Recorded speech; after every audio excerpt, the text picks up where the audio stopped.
Hola a todos y bienvenidos. Muy buenas, ¿qué tal? Hoy vamos a meternos de lleno en unos materiales que me han parecido fascinantes, la verdad. ¿Sí? Son de un curso de programación de primero de DAO, de desarrollo de aplicaciones web. Y con unos ejercicios muy chulos. Sí, ¿verdad?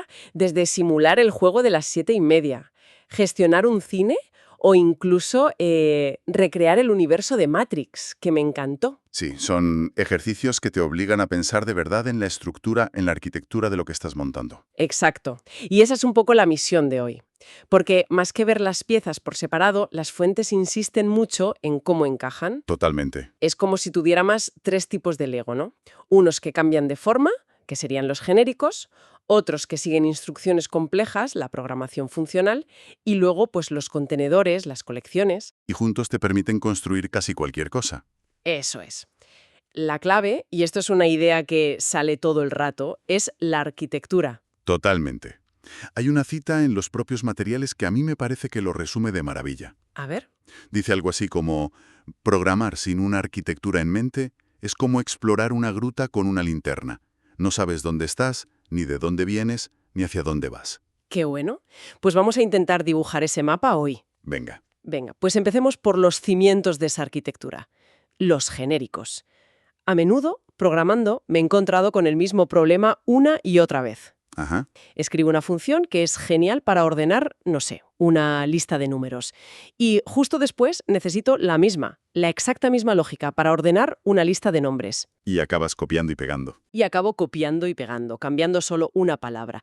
Y se siente, terriblemente ineficiente. Es que has dado justo en el clavo del problema que vienen a resolver.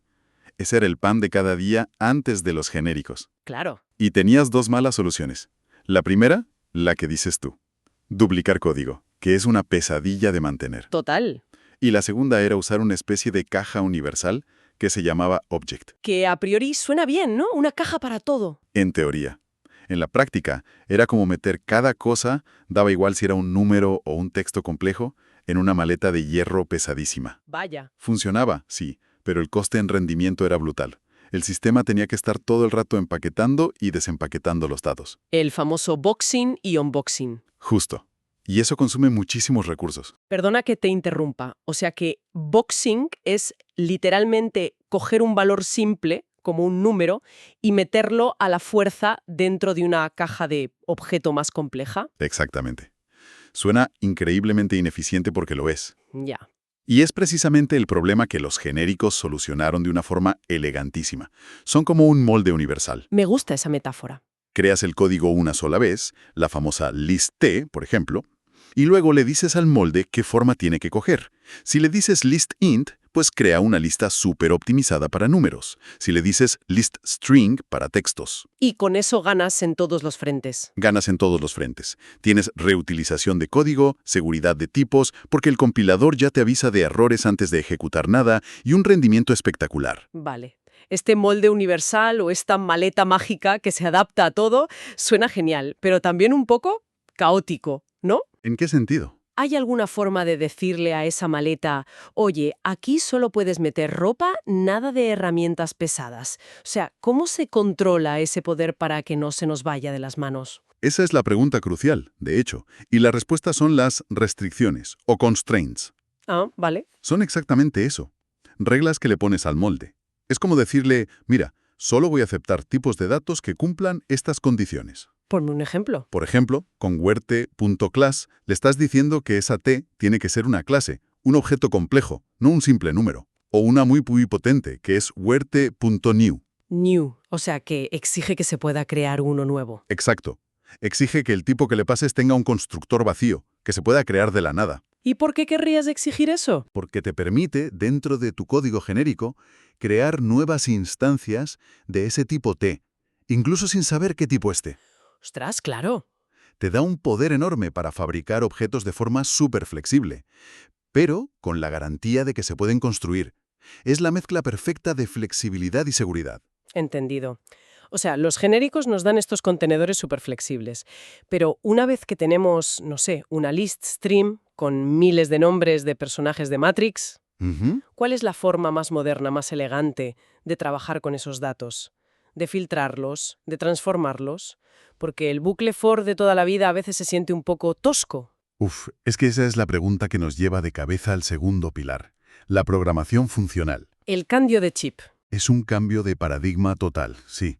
El material lo explica con una analogía que es fantástica. La programación tradicional, la imperativa, es como seguir una receta de cocina. Vale. Le das al ordenador una lista de instrucciones paso a paso. Primero, coge la lista. Segundo, crea un contador. Tercero, recorre cada elemento. Le dices el cómo. El cómo hacer las cosas paso a paso. ¿Y la programación funcional? Sería como pedir un plato en un restaurante. Ah, Tú no le dices al chef cómo tiene que batir los huevos. Simplemente dices, quiero una tortilla francesa con los nombres de los personajes que empiecen por N en mayúsculas y ordenados. defino el resultado que quiero. Exacto. Defines qué quieres como resultado final y dejas que el sistema se apañe para conseguirlo de la forma más eficiente posible. Suena mucho más limpio, desde luego. ¿Y cuál es la pieza mágica que permite esto en C#? Porque las notas del curso hablan muchísimo de los delegados. Los delegados son el corazón de todo esto. Son la base. Un delegado es, en esencia, una variable que en lugar de guardar un número o un texto, guarda una función.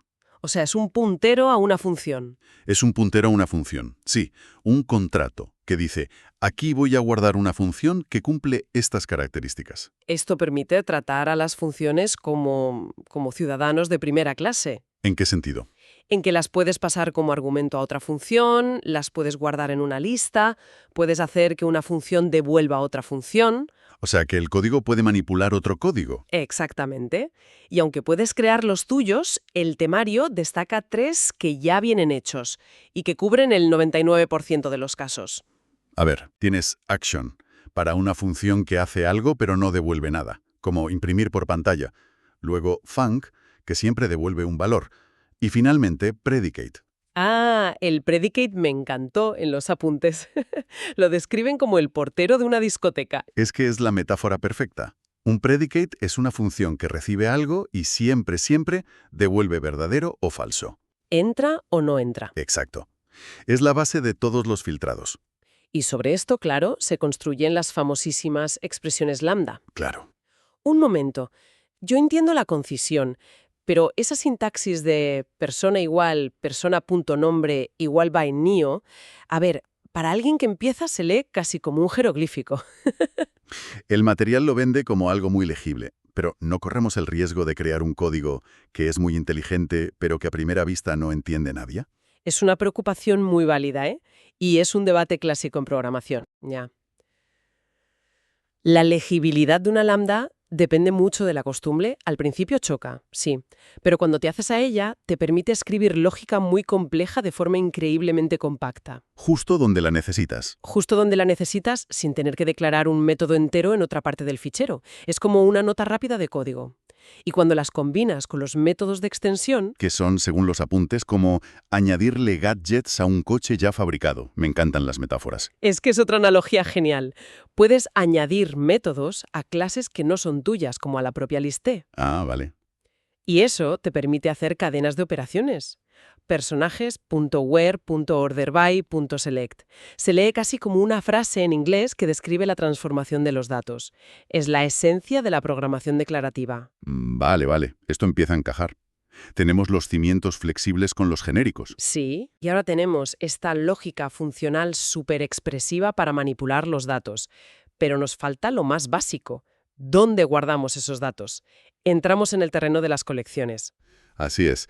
Y aquí la metáfora de la caja de herramientas que usan los apuntes es de verdad fundamental. ¿Por qué? Porque no todas las estructuras de datos sirven para lo mismo. Y elegir la incorrecta puede hacer que una operación que debería tardar microsegundos Tarde segundos. tarde varios segundos. Sí. Y eso en una aplicación grande es la diferencia entre el éxito y el fracaso. Veo en los ejercicios ejemplos muy claros. Para el juego de las 7:30 o el solitario, se pide explícitamente usar una stack, una pila. Ajá. ¿Por qué? Piénsalo. ¿Cómo funciona una baraja de cartas? Pones cartas encima y cuando robas sacas la última que pusiste. La de arriba del todo. Es un comportamiento LIFO. Last in, first out. El último en entrar es el primero en salir, como una pila de platos. La stack hace exactamente eso. Ah, claro. O sea que la propia estructura de datos ya te está dando la mecánica del juego. No tienes que inventar la rueda. No tienes que inventar nada, solo elegir el coche correcto. Y para el ejercicio del planificador Round Robin, que simula cómo un sistema operativo reparte el tiempo de CPU, Se pide una queue, una cola. claro, porque ahí el primer proceso que llega es el primero en ser atendido. Cuando se le acaba su tiempo, se va al final de la cola a esperar su turno. Es FIFO, First In, First Out, La cola del supermercado. la cola del supermercado. La queue modela esa lógica de turnos a la perfección. ¿Y qué hay de las más comunes? Porque en el ejercicio de la biblioteca se mencionan list y dictionary. Esas son el pan de cada día del programador. La liste es tu lista de la compra, un array que puede crecer y encoger. Vale. Es genial si necesitas acceder a los elementos por su posición, por el orden en que los metiste, pero si la operación más común en tu biblioteca va a ser «dame el libro con esta ISBN», Usar una lista sería terrible. sería un desastre. Tendrías que recorrerla entera cada vez que buscas. Y ahí es donde entra el dictionary. Exacto. Un dictionary, t-key, t-value, es como el índice de un libro o una agenda de teléfonos. Le das una clave única, el ISBN, y te devuelve el valor, el libro, de forma casi instantánea. La diferencia de rendimiento es abismal. Vale, ya hemos elegido la herramienta correcta de la caja. Para la simulación de Matrix hemos optado por una list personaje. Bien, Tenemos a Neo, a Trinity, a Morfeo, pero están en el orden en que los fuimos creando. Y ahora queremos mostrarlos en pantalla ordenados alfabéticamente. ajá. ¿Cómo le enseñamos a la lista a entender que Morfeo va antes que Neo? El ordenador no sabe de alfabetos. Es un punto crucial que cierra un poco el círculo. El sistema no tiene ni la más remota idea de cómo comparar dos objetos complejos. Hay que enseñarle. Hay que enseñarle. Y el temario explica dos mecanismos principales para hacerlo. El primero es hacer que el propio objeto aprenda a compararse, ¿Cómo? con una interfaz que se llama iComparableT. Es como darle al objeto un orden natural. Exacto, tal cual. Implementas esa interfaz en tu clase personaje y dentro escribes la lógica. Compara dos personajes por su propiedad nombre. Y ya está. A partir de ese momento, cualquier lista de personajes sabrá ordenarse por defecto. Entiendo. Pero, ¿y si a veces quiero ordenarlos por nombre, pero otras veces por su año de aparición en la película? ¿No puedo tener dos órdenes naturales? Muy buena pregunta. Y ahí es donde entra la segunda herramienta, la interfaz iComparatorT. El juez externo. Actúa como un juez externo. Sí, creas una clase aparte, un comparador, que sabe cómo ordenar personajes por edad, y otra clase que sabe cómo ordenarlos por fecha. ¿Y se lo pasas a la hora de ordenar? Cuando vas a ordenar la lista, le pasas el juez que quieres usar en ese momento. Te da una flexibilidad total para definir todos los criterios de ordenación que quieras sin tocar el objeto original. Resumiendo un poco todo el viaje, entonces, empezamos con los genéricos para construir contenedores que son reutilizables y seguros. Eso es. Luego usamos la programación funcional y las lambdas para manipular los datos dentro de esos contenedores de una forma declarativa, muy elegante. Ajá. Y finalmente elegimos la colección precisa de nuestra caja de herramientas y le enseñamos cómo ordenar su contenido. Exacto. Y la conexión entre esos tres pilares es lo que define en gran medida el software moderno y robusto. Vuelve la cita de la gruta. Vuelve a la mente la cita de la gruta y la linterna, sí. Elegir la lista en lugar del diccionario. Usar genéricos para que esa lista pueda contener cualquier cosa. Y aplicar lógica funcional para transformarla. Todo eso es la arquitectura. No es algo abstracto. No, no es algo abstracto que haces al principio y te olvidas. Son las decisiones que tomas en cada línea de código. Pues para terminar, una idea que me ha dejado pensando que el material menciona solo de pasada, las colecciones concurrentes. Uf, tema denso. Hemos hablado de cómo organizar los datos para que nuestro programa funcione de maravilla. Pero ¿qué ocurre en un sistema real? Un sistema complejo como un servidor web, donde tienes docenas o cientos de hilos intentando leer y escribir en la misma lista a la vez. El caos. ¿Cómo se gestiona ese caos para evitar que los datos se corrompan, pero sin tener que poner un semáforo en rojo que lo pare todo y mate el rendimiento? Es que esa es la siguiente frontera. Gestionar la concurrencia es, probablemente, uno de los mayores desafíos de la programación moderna. Y tener estructuras de datos diseñadas específicamente para ese caos es la clave. Pero Eso da para otro análisis completo. eso desde luego es material para otro análisis en profundidad.